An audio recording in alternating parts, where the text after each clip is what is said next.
So ಅದೇ ರೀತಿಯಾಗಿ ಇಲ್ಲಿ ಮಂತ್ ಆಫ್ ದ ಪಾಸಿಂಗನ್ನು ನಾವು ನೋಡಿದ್ವಿ.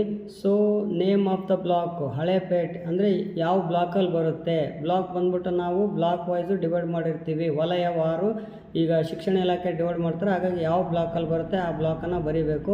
ಅದೇ ರೀತಿ ಡಿಸ್ಟಿಕ್ ನೇಮನ್ನು ಮೆನ್ಷನ್ ಮಾಡ್ತಾರೆ, ಹಂಗೆ ನೇಮ್ ಆಫ್ ದ ಸ್ಟೇಟ್ ಇದನ್ನು ಮೆನ್ಷನ್ ಮಾಡ್ತಾರೆ.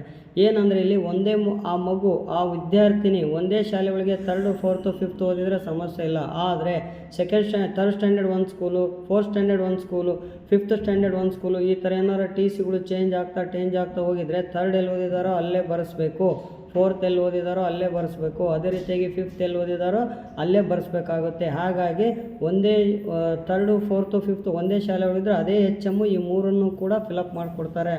ಆದರೆ ಬೇರೆ ಬೇರೆ ಶಾಲೆ ಓದಿರೋರಾಗಿದ್ದರೆ ಯಾವ್ಯಾವ ಶಾಲೆಯಲ್ಲಿ 3rd ಓದಿದಾರೋ, 4th ಯಾವ್ಯಾವ ಶಾಲೆಗೆ ಓದಿದಾರೋ, 5th ಯಾವ್ಯಾವ ಶಾಲೆಗೆ ಓದಿದಾರೋ ಆ ಮೂರೂ ಶಾಲೆಗೂ ಕೂಡ ನೀವು ಎಂಟ್ರಿ ಮಾಡಿಸ್ಕೋಬೇಕಾಗುತ್ತೆ.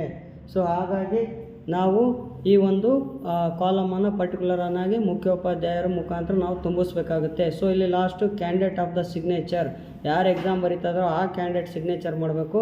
ಅದೇ ರೀತಿಯಾಗಿ ಇಲ್ಲಿ signature of the parent. So parents ಯಾರಿದ್ದಾರೆ, ತಂದೆ ತಾಯಿ, ಅವರು ಯಾರಾದರೂ ಕೂಡ ಒಬ್ಬರು ಇಲ್ಲಿ ಸಿಗ್ನೇಚರ್ ಮಾಡ್ಬೋದು. ಕೊನೆಯಲ್ಲಿ ಆ ಸ್ಕೂಲ್ನ ಹೆಡ್ ಮಾಸ್ಟರು ಸೀಲ್ ಹಾಕಿ ಸಿಗ್ನೇಚರ್ ಮಾಡಬೇಕು. ಅದೇ ರೀತಿಯಾಗಿ ಇಲ್ಲಿ ಮೇಲ್ಭಾಗ ಫೋಟೋ ಇದೆ ರೈಟ್ ಸೈಡ್ಗೆ, ಇಲ್ಲಿ ಫೋಟೋ ಹಚ್ಚಿ ಫೋಟೋನ ಪೇಸ್ಟ್ ಮಾಡಿಬಿಟ್ಟು ಇಲ್ಲೂ ಕೂಡ HMದು ಸೀಲ್ ಆಗಬೇಕು. ಹಾಗೆ ಸೈನು ಇದ್ರ ಮೇಲಿಂದ ಫೋಟೋ ಮೇಲೆ ಬರಬೇಕು, ಕೆಳಗಡೆ ಪಕ್ಕದಿಂದ ಫೋಟೋದ ಮೇಲೆ ಕೂಡ ಸಿಗ್ನೇಚರ್ ಆಗಬೇಕು.